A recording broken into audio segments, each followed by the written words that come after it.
Hello, everybody, and a big welcome back to all of you horse enthusiasts. On this episode of Hitting Your Stride, I have with me today Maya Markowski. Maya is the owner of Equest, a dressage training facility located in Guelph, Ontario. Maya and her then mount Lumiere competed successfully at the international level on the small tour, both in Canada as well as in the United States, where they were on the Canadian Nations Cup team twice. This pairing was also longlisted for the Canadian team in 2015. She has also competed numerous young horses in the FEI young horse classes with great results, and Maya is looking to make her Grand Prix debut with her more experienced mounts this year. Welcome, Maya, and thank you for taking the time to be here with me today.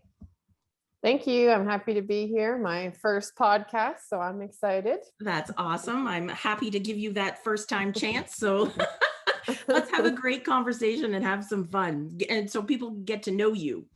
Perfect. Yeah. So basically I've known you now for probably, I don't know, 4 or 5 years, I think.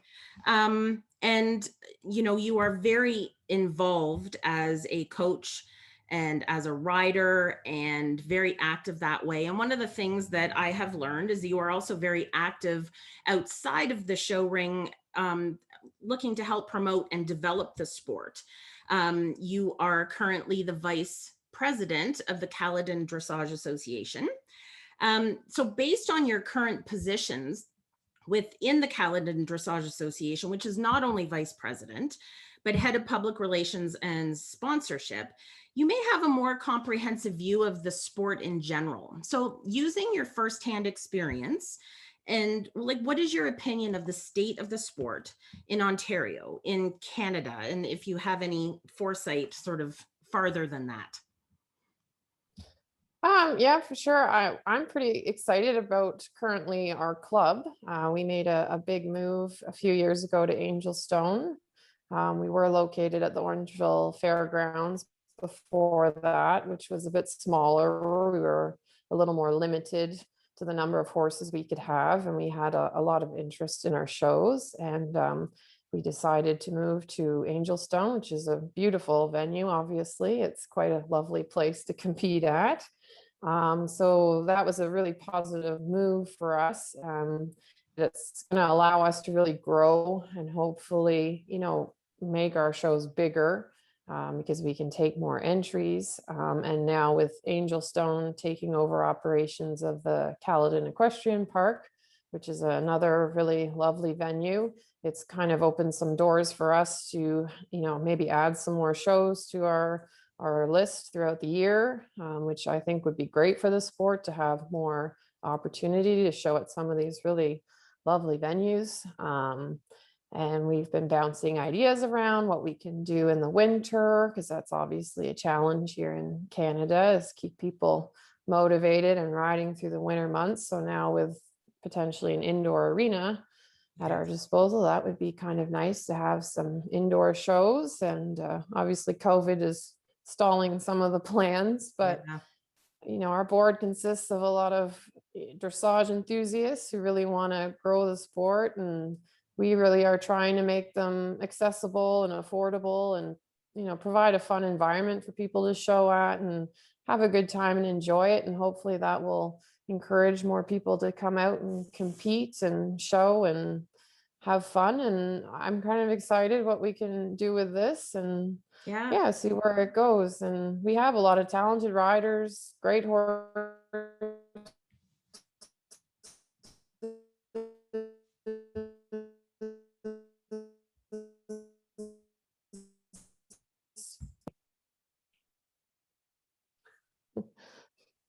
Okay. There we go. Yeah, we're back. Oh my goodness, the fun of podcasting. Technology. Yes. So what I was going to say was, having access to the international, these international facilities, is such a boost for you guys, being able to promote and draw interest, like you said. Now, is the Caledon Dressage Association one of the bigger, is it the biggest one in Ontario, or how does it rank even in Canada? We haven't I'm trying to figure out. We're not a huge club. I mean, we're just a non-for-profit organization that just started off with more of the silver level shows and have sort of grown over the years to hosting some more gold shows. And we're looking to do our first CDI this year. And so it's growing every year. And obviously now with these venues, it allows us to hopefully host some bigger shows. So sky's the limit. We'll see where it goes. But Nice. yeah, Okay. it's fun. Well, I wish you guys luck. This should, I hope it's a good year for you. I hope so. So in order to develop a sport, it needs horses to develop. So I think this is awesome. Your current third level horse, who is now 7, his name is Radar. You guys found each other when he was just 3 months of age. I think that is awesome. What did you see in him at 3 months of age? What was it that caught your eye? And has he proven to be who you thought he might be? Yeah, I wasn't actually even really looking for a horse at the time. I just came across his video online, and I just really liked the look of him. He had a really nice way of going. He moved through his body. He had this nice bounce to his gaits and a nice big butt, which Yeah. I am a fan of in horses. Even as a 3-month-old, he had a He good did. booty on him, did He he? did. If I could show a picture right now, I would. He had a nice apple bottom.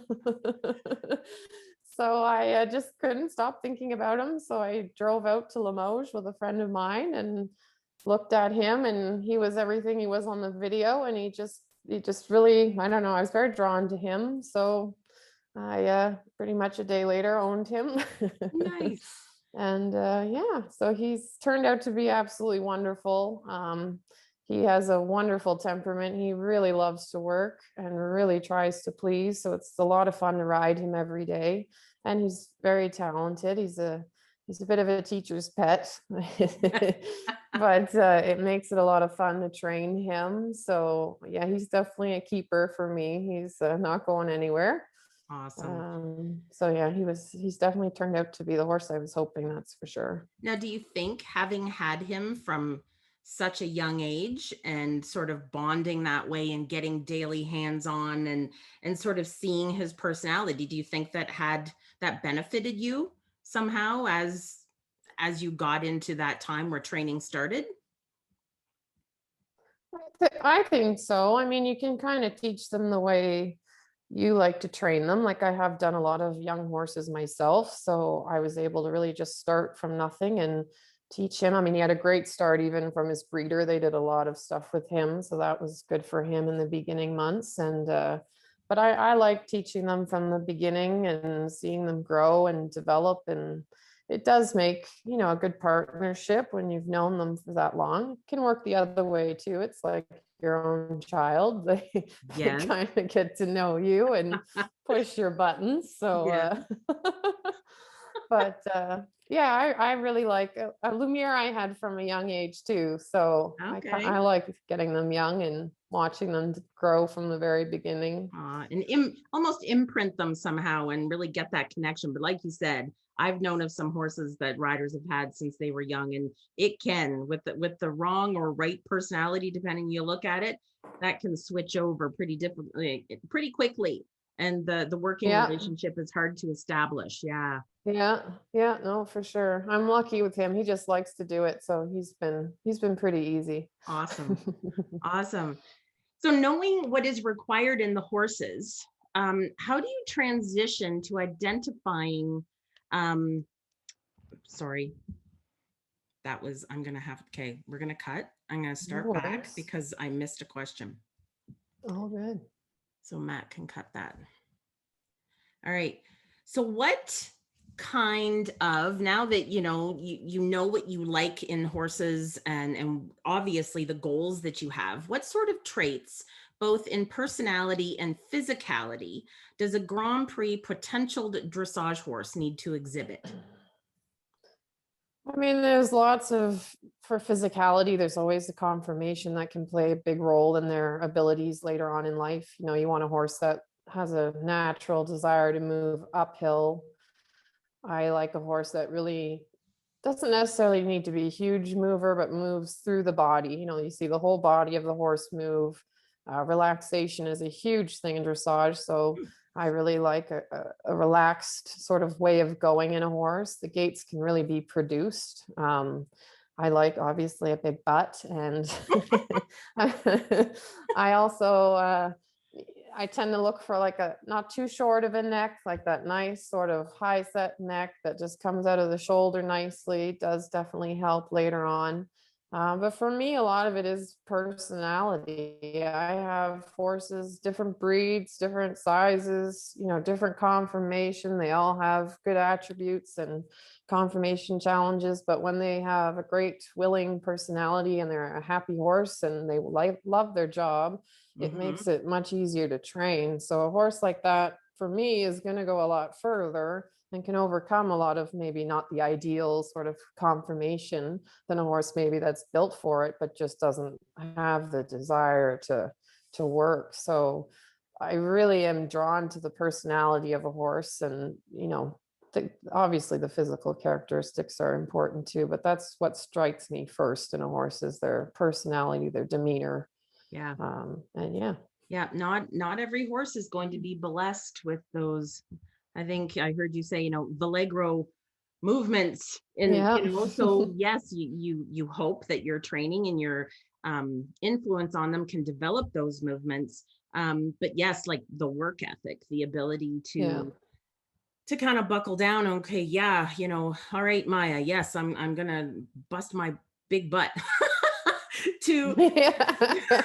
to make this work, and we're a team and all Yeah. that kind of stuff. So absolutely. And I know over the years, with the massaging, I've been in and out of so many barns, with professionals as their coaches, and yeah, I've witnessed a couple of horses where work ethic was just something that was not happening for these horses that had so much talent, and everybody's kind of standing around scratching their heads going, what the heck do we do with these guys? And it was really unfortunate because they were bred to the moon, but it just wasn't there. Yeah, that can happen. I've, had some that just don't seem to really enjoy the dressage, and then you go and jump some jumps and they love it. So I think they all, some of them just have a bit more of a preference. Dressage horses do have to take some pressure. Some don't like that. Some are anxious. I mean, my old quarter horse, I bought him way back when to be a hunter, and he hated jumping. It scared him. He was anxious. He was tense. And then he switched to dressage and he was happy as a clam. So, Yeah. so not always a rhyme or reason why they like what they like, but for the most part, mine are all pretty happy-go-lucky. So That's they like awesome. their job. Yeah. Oh, that's all we can hope for, right? So knowing what is required in the horses, how do you transition to identifying similar requirements in the riders? So basically, how do you pair them off or fit horse and rider together? Do you find that to be a bit of a challenge? Not too much. I really sort of have to figure out the rider's goals. So I have some riders who ride their horse on their own completely and they lesson once a week. Then there's some riders who want to go full steam ahead, full training, and they ride the horse. Some do half and half, or they'd like me to show the horse. So there has to be kind of a balance there when you're looking for a horse. So, for example, if my student wants to ride the horse but wants me to show the horse, I have to find something that's, suitable for the student, but also has those traits to maybe move up the levels and become, a good show horse. Personalities have to mesh. That's a big thing. So, you kind of want a horse that complements the rider. Certain riders everybody has their strengths and weaknesses. So I try and pair a horse that kind of complements maybe where the rider's weak. The horse is a little stronger, where the rider's really strong. If the horse is a little weak in that area, but the personality too is a big thing because they got to really enjoy it. And I don't want them to be overfaced with something that's too much. If someone wants to enjoy hacking, I need to make sure they have a horse they can do that with, because at the end of the day, they got to really enjoy riding and look forward to riding their horse every day, not wondering what's going to happen today when I get on. Yes. what scary thing am I going to have to react to with this horse? Exactly. Yeah. Yeah. So, So one thing too that you mentioned actually back and it sort of popped back into my mind when you talked about dressage horses being under a lot of pressure. Being a former dressage rider, and I absolutely love it and fully appreciate it. A lot of people might not really understand what it is you mean when you say that because you watch horses jumping over 5 foot oxers and doing that, and it's definitely more of the known equestrian sport that everybody can relate to. So you'd mhm, think those horses would be under more pressure because visually it looks like a greater feat.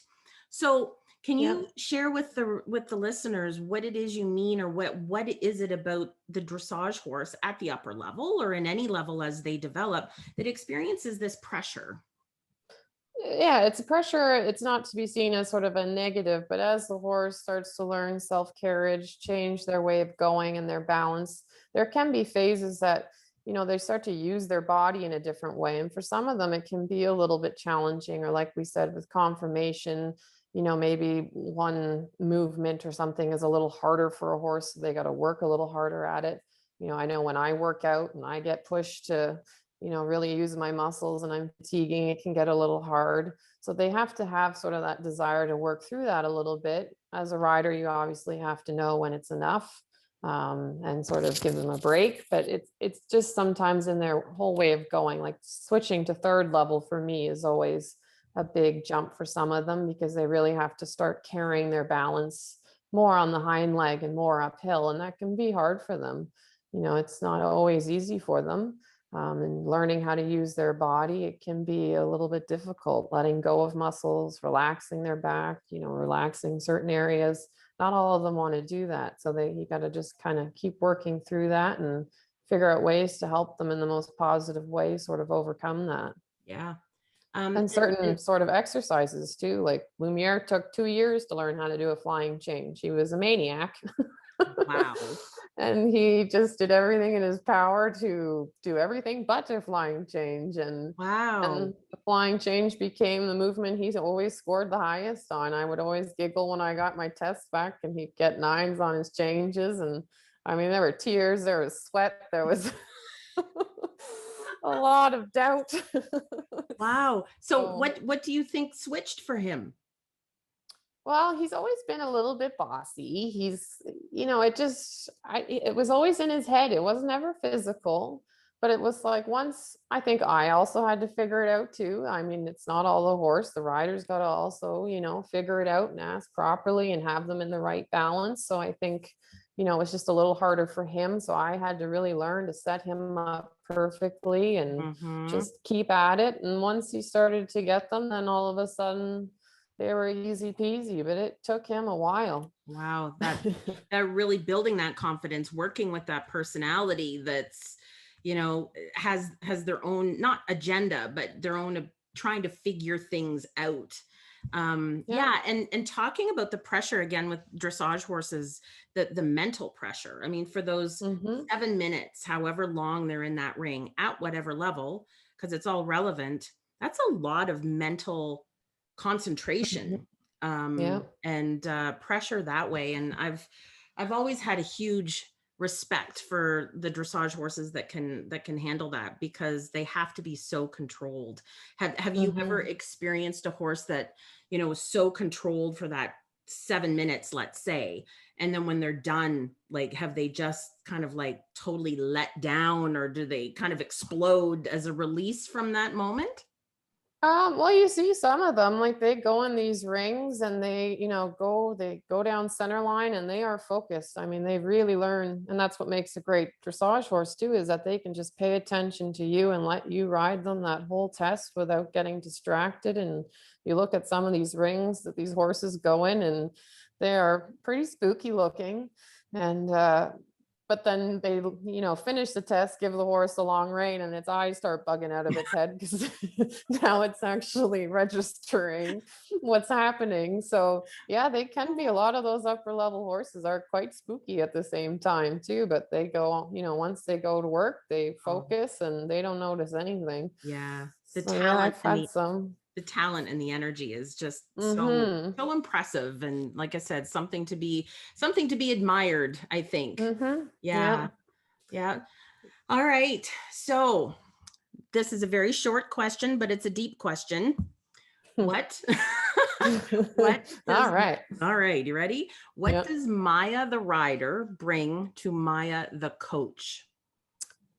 Well, Maya the rider, I'm always trying to get, become better. I love learning. I never think you're done learning. Everybody should have someone on the ground helping. So I'm always striving to improve my riding with, my coach or watching other riders. I like watching a lot of videos of great riding and horses. I learn a lot from that as well. So, for me, the more knowledge and training I get, the more that benefits my students, the more I can offer them, as a coach. I also I understand the importance of being able to ride some trained horses too. So I do try and allow some of my students to get on some of my more trained horses and feel what a flying lead change is like and feel what they're trying to accomplish on their own horse.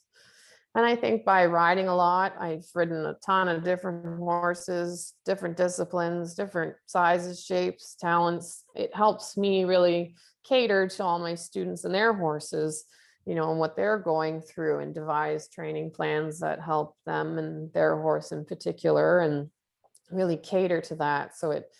And then I can obviously get on their horses if sometimes things feel differently than what they look like. So it helps me to get on and ride their horse and feel what's happening. And then I always try and teach in a way how I feel it when I'm riding. So I really Right. want to ride off what I feel. So when I teach somebody, when I teach a half halt, I try and explain it in a way that they can kind of relate to the feeling or describe that feeling that I want them to get, which I find is very helpful for people when they're learning. So yeah, So definitely. communication. Yeah. Communication is key. You being able to communicate not only like, like what's really hard is like you kept saying it, the feel. It's this kinesthetic Mm-hmm. communication that, Mm-hmm. verbally being shared and stuff. So yeah, are you a natural at that, or has that something you've had to sort of develop for yourself?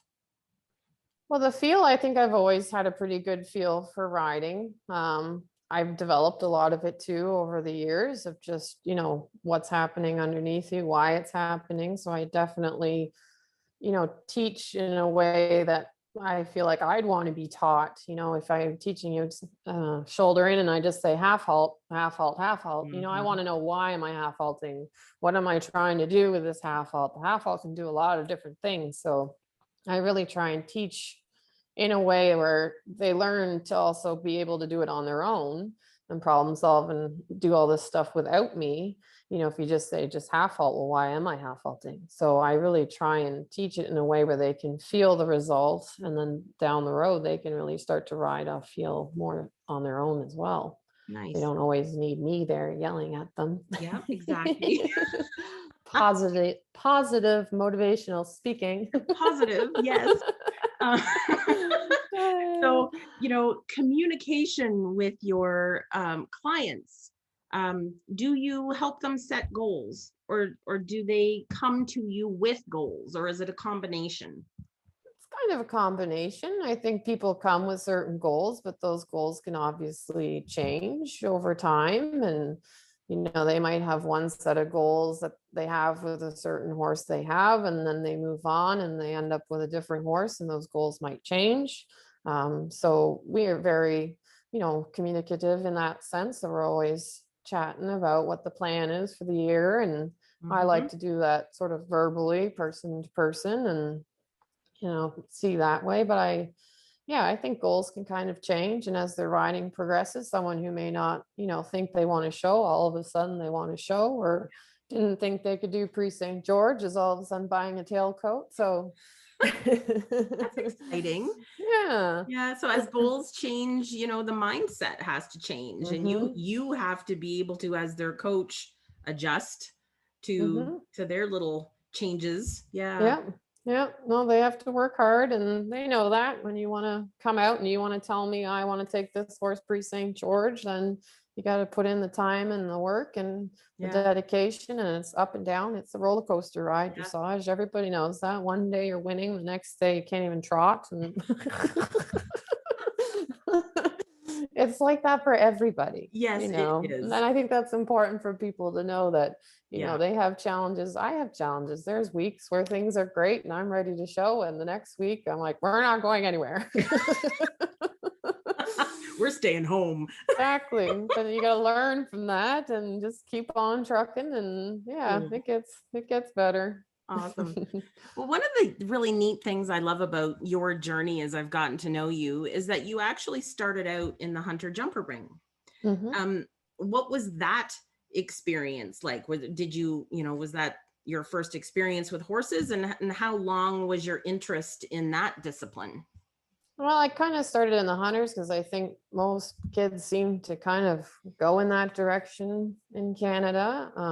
So did that for a while and I enjoyed it. And then I did move to Germany when I was younger. So got a little bit more into the jumpers as well.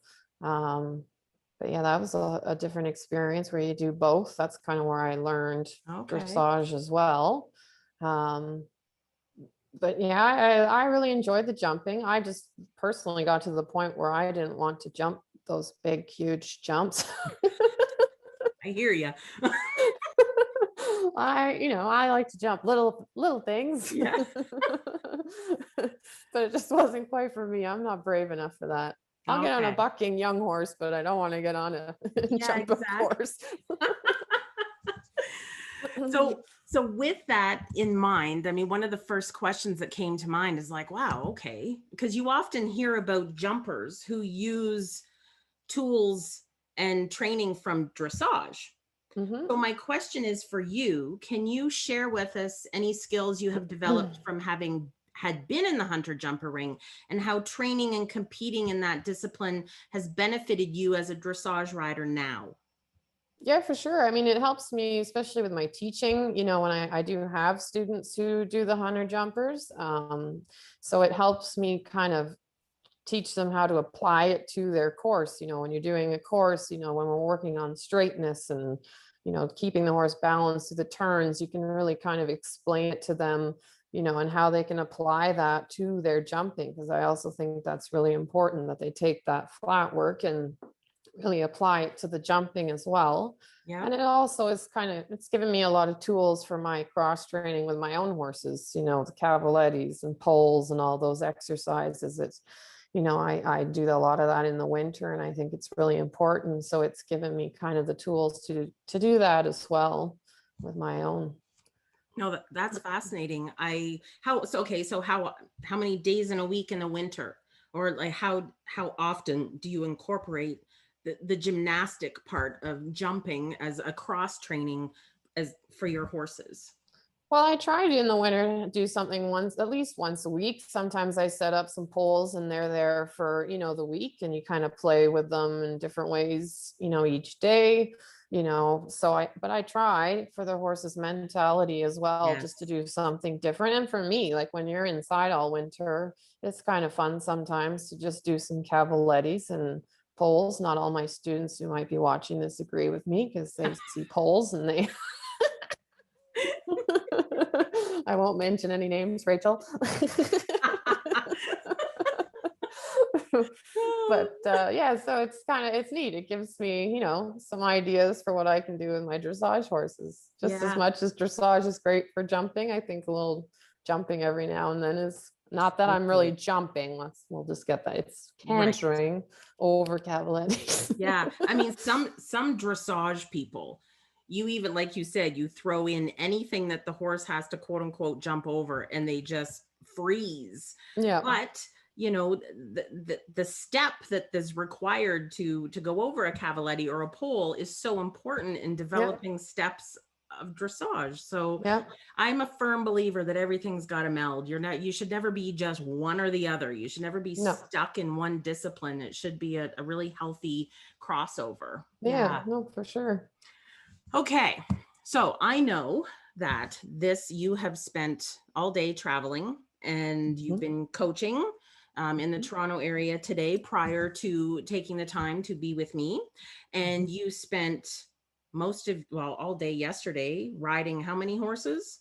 Yesterday I did 4 of them with Jackie. With Jackie Brooks. So Yeah. yeah, that those are not just easy, quick rides. Um, and and to mention the cold, wintry weather we had Yeah. here in The Ontario. hail. Yeah, hail makes it fun. Thank you, So my Canada. yeah, my question to you is because I spend so much time in so many different barns and I overhear so many conversations. And I know for me being a business person, owning my own business and a service business, that sometimes the self-care is such a hard thing to be committed to when you have so many responsibilities around you. And so what does Maya's self-care look like? What do you do for yourself outside of the show ring that might help prepare yourself for the show ring Mhm. mentally, physically? But like, what do you do for yourself when you're not thinking about horses that helps you be in a better place when you get to the barn? Well, for me, it's tough. That's always a hard thing, is to balance the work, because anyone in this industry knows it's long hours. You're there from sunrise to sunset, and so it's definitely difficult. I try very hard to have time for Jeremy, my boyfriend. Yeah. So I do have Sundays off. So I spend Sunday. I do not go to a horse show. I don't, well, unless I'm at a horse show, but no horses on Sunday. Yeah. And we're doing house renovations currently. So I like to do that. And so yeah, and I like to try and take a week in the summer and have a little break and just go away with friends and Good. do that. I think that's important to kind of just, relax and get motivated again and just kind of Yeah. have a little downtime. I work out. I have a trainer who comes to the barn twice a week, and I work out and do cross training myself as well, because I think Nice. that's important as a rider to Yeah. do that. So I enjoy that, and now have some students who also are working out with him as well. So that's kind of fun. But yeah, I try. I like to try and golf and fish. It's Nice. important to do something that's not horsey, but Yep. it is hard. That's probably my weakness. And again, lots of people who know me keep telling me, take a day off, go home. Yeah. I hear But you I do on that love my one. job. So yeah, I love it. So it's not like it's a hard thing to go to the barn every day, but yeah, it's definitely a balance that I got to work on. That's not my Yeah. strength. I'm Yeah. a No. workaholic. Well, I So, hear you. And as much as we say, yes, I've got to find a balance and I should be doing this more, it truly is difficult. And I know everybody listening will agree that when you love what you do and it's a passion, now, just because it's a passion doesn't necessarily mean for all business people that's something that works. But when yeah. you've got a barn full of animals that rely on you and you've got great clients that you're working with and you love what you do, it's so easy to say yes to that and no to Mm-hmm. something that you might be currently needing in your life, which might be a day off or an evening where no one contacts you and you don't have to touch your cell phone, right? um Yeah. so yeah, Yeah. it's very challenging, and I don't truly know if we can ever find a balance.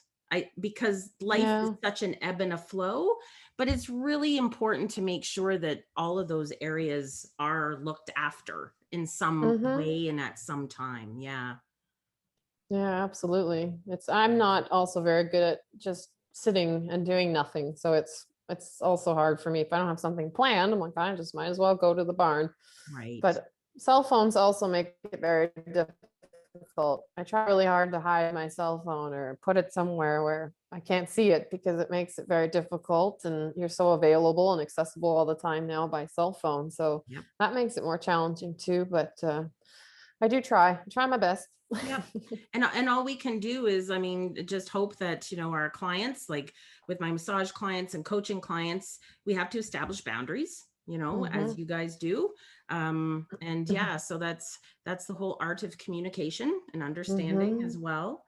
Now, I just want to go back to your workouts because that's pretty awesome. You have your trainer come to your barn twice a week. Mm-hmm. So, like, does he bring a whole truckload of equipment or what do you guys do? Yeah, he has a bench. He has different weights.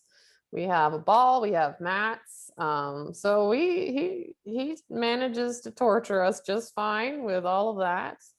Wow. We utilize, for step ups, things like that, things at the barn. You can be a little creative.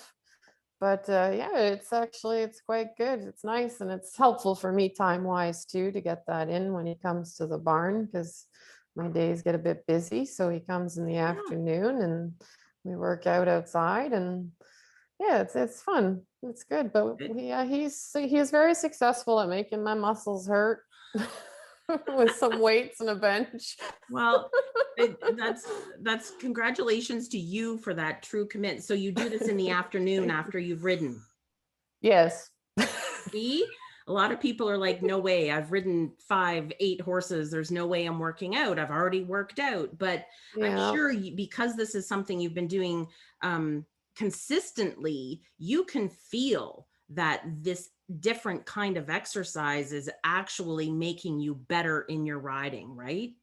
Yeah, for sure. It does Yeah. help me because it really helps you understand, like, feel different muscle groups too, what your lower back is doing. And just, it's kind of neat. It definitely does. I haven't really felt a difference. I mean, I've been working out with him for 7 years. So it's Wow. obviously, I feel like it's benefiting for that long. That's awesome.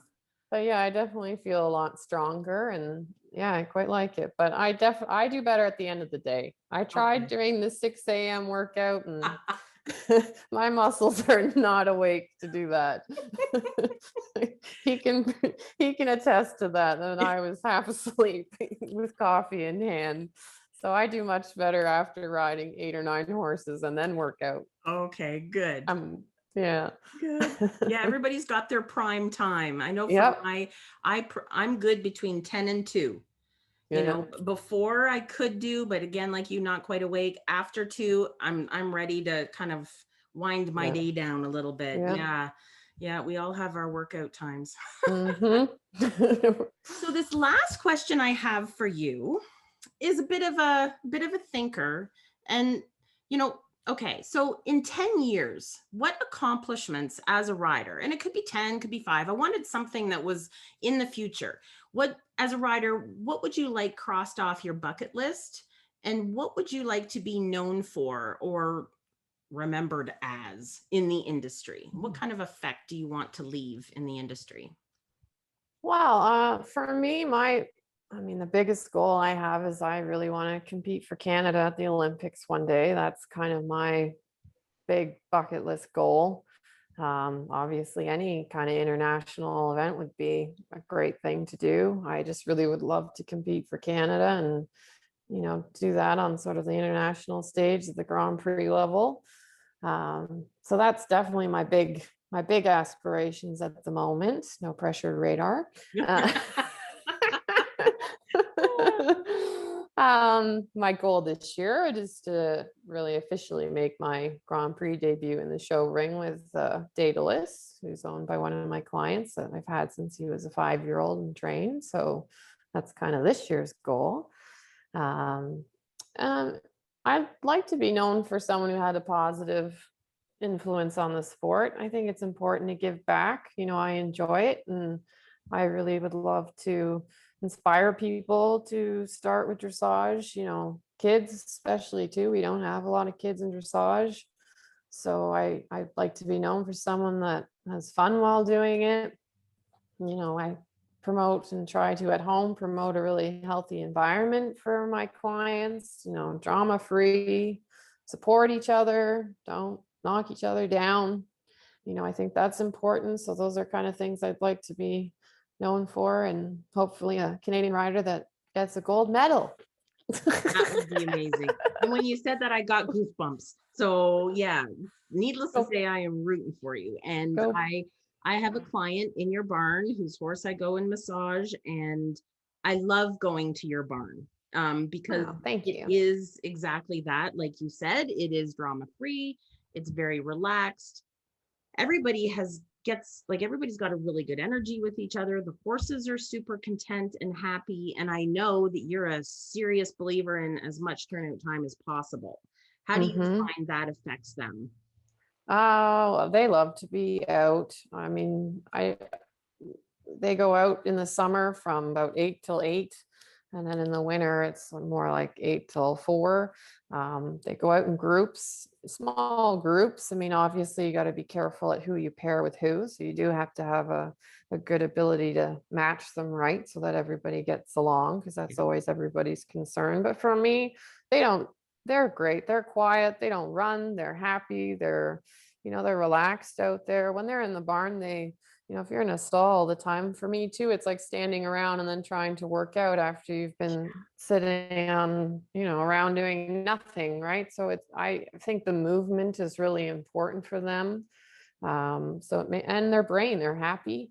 They like to work because they're happy horses. And, we do all this cross training as well, don't drill them, let them be out. We hack, we try and really keep them happy as well. And in terms of the barn, I have a great bunch of clients. I'm very lucky. But we really support one another. Everybody cheers each other on and cheers everybody on, not just us, cheering each other, but they're all very positive towards everybody. They're always commenting on, posts on Facebook. And I'm really a stickler about that. I don't like the negativity, and I don't understand it. Exactly. What's the point, people? I don't get it. Yeah. So I like to be positive and just have fun with it. That's important. And then that affects the horses too. It's a relaxed environment to be in. So it helps the horses too to work. Absolutely. And you know what? I can tell you that you're well on your way to having that legacy of everything you've just described, because anytime your name comes up in conversation, it is all about just how easygoing and, horse oriented Maya is, and how talented you are, and how good you are with young horses. And, people just, when you have clients for a long time, because people are that committed to you, which is a huge feather in your cap. So, Thank you. yes, absolutely. Is there anything you Blushing. Oh, well, there you go. Is there anything you would like to add? No, this has been fun. I've really enjoyed my first podcast, and this is great. Yes. And I hope it was informative for people and fun at the same time. Yeah. Motivating. Absolutely fun. You have a wonderful sense of humor, which I think everybody should have in life. You can't take life too seriously. You have to go with the flow. Yeah. And we might as well just share with people, as far as going with the flow. This is our third attempt at at recording this because the internet is just not wanting to behave. So this is the best one for sure. It is. This was good. Use this version. Yes, this is the best version. And sort of that goes to show you, right? You get knocked down, you just keep going. And so this has been my first challenge podcasting, but so I can't thank you enough for your patience and your commitment to doing this episode. So where can the listeners reach out to you? And whatever information you give me, I will put in the show notes for the subscribers. They can contact you if they'd like to get in touch with you. Yeah, they can go on to my Facebook page, Equest Dressage, and they can message me on there. They can go on to my Instagram as well and message me there, or follow me there. And I try to put lots of updates on there about horses and, all the different ones in my barn and what they're doing, and some training progression and clips and whatnot. So they can do that, and that's where they can find me. Awesome. Well, thank you very much for this. And I hope you and your students have a wonderful show season. Thank you. You're welcome. So do I. Thanks, Maya. Take care.